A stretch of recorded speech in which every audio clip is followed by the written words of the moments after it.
You don't have to be perfect to become fluent in Spanish. There are many of us Spanish learners that fall into this trap. And I think one reason why we may fall into this trap is because of our definition of what fluency is. So maybe we may think that being fluent in Spanish means that everything is perfect, that we can speak perfectly without making mistakes, that we can understand every Spanish speaker that we are speaking with without any issues at all. So just perfect communication. We can write perfectly without having any mistakes. We can read and understand everything that we are reading in Spanish, and so on and so forth. So everything that I just described was how I used to view fluency at the beginning of my Spanish learning journey. So I thought that everything was going to be perfect and that I had to be a perfect communicator. And that is not the case at all. So what I want you to do right now is just kick that thought out of your head.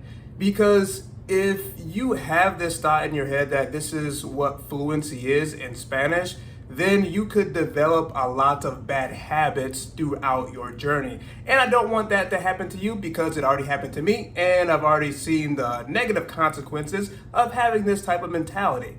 So just kick that thought out of your mind. So you don't have to be perfect to become fluent in Spanish. And when you are fluent in Spanish, when you're even becoming, past fluency in Spanish, I don't think I said that properly. When you become fluent in Spanish, right? And then after that, when you continue to advance your Spanish skills, guess what? You still do not have to be perfect. One thing that has always annoyed me when I read a comment within the language learning community or the Spanish learning community or on my YouTube channel here, and I see I'm not ready for X. I'm not ready for X something. And I think this definitely is tied to this mentality of trying to be perfect when it comes to learning Spanish and also to become fluent. So for example, I see this a lot when it comes to communicating with Spanish speakers, or even when it comes to reading a book, or just reading or trying to read or listen to something that is more advanced. For example, I am not ready to read this Spanish book yet because I haven't learned this topic of vocabulary or this amount of words. I haven't studied for this amount of hours, or I'm not ready to have, or I can't have this conversation yet with a Spanish speaker because I just don't feel ready yet. I haven't done enough studying yet. I have too much fear, and these types of thoughts, because I've had these same thoughts I don't know how many times. But the issue is sometimes if we want to improve our Spanish skills, if we want to become fluent, we just have to really push past those types of thoughts and just do those hard things, if that makes sense. Or you may end up just studying for months and months and months before you actually talk to that Spanish speaker, or before you read that Spanish book, or before you start to write in Spanish, or before you start to watch a telenovela. But I think it's very important for us to be taking these very difficult actions for us to be able to become fluent in Spanish. And this also has a lot to do with our perspective. So our perspective on our current language skills. A lot of times we just may not think that we are sufficient. I'm not sure if that's the right word. We may think that we are at a lower level than we actually think we are, because our perception of ourselves is not always accurate, to say the least. I have plenty of videos talking about or explaining that basically, where I felt like I sucked at Spanish or I wasn't good at Spanish, but I actually really, really was.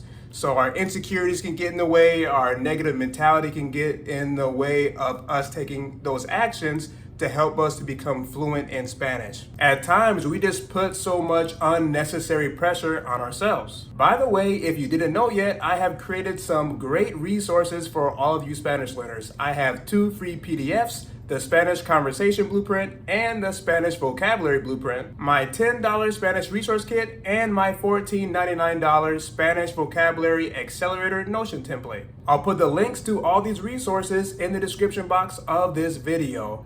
Now, maybe you don't really believe everything that I'm saying right now about not having to be perfect to become fluent in Spanish. And that is okay. Maybe you are a little bit skeptical, so maybe you need an example. You actually need to see or hear an example so you know that this is true.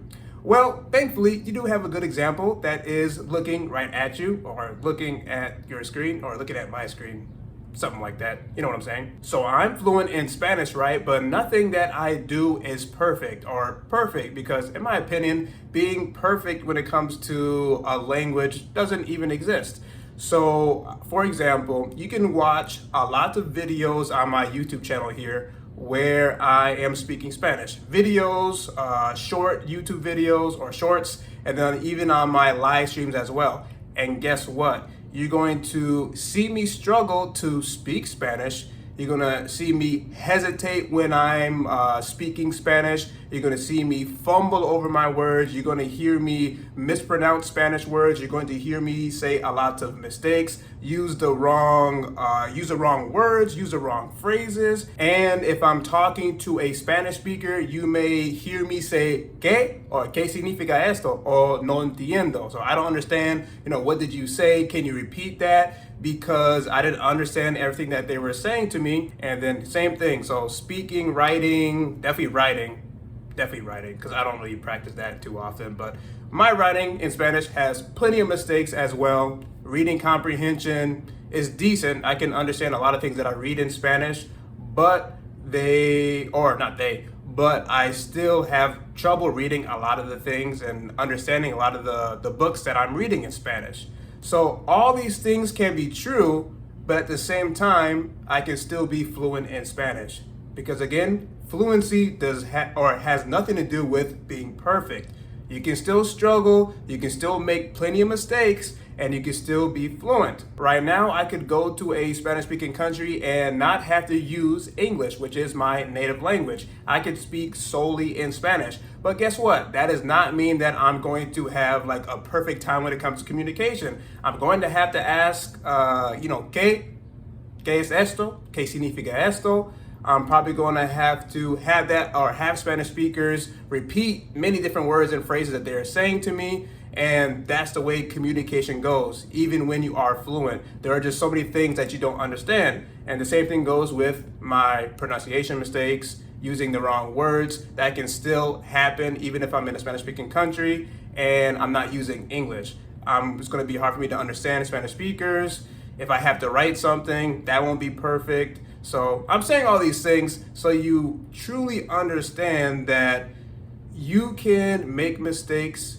You can, not have like the best sentences in the world, and you can still communicate in Spanish, and a Spanish speaker can still understand you. So you don't have to worry about having all the right words in that moment to be able to have a conversation with a Spanish speaker. Maybe you're not able to even complete sentences in Spanish. That's perfectly fine, but still at least try to have a conversation with a Spanish speaker. Or the same thing, with writing in Spanish. Okay, maybe you can't complete all these sentences when you're writing in Spanish, and that's fine. Just write as much as you can. Okay, you can't understand everything that is, in this TV show. That's fine. Continue to listen to it. Because even if you can't understand everything that you are listening to, you can actually still learn a lot about Spanish. And that's a rant for a different video. Actually, I already have ranted about that specific topic in another video, primarily when it comes to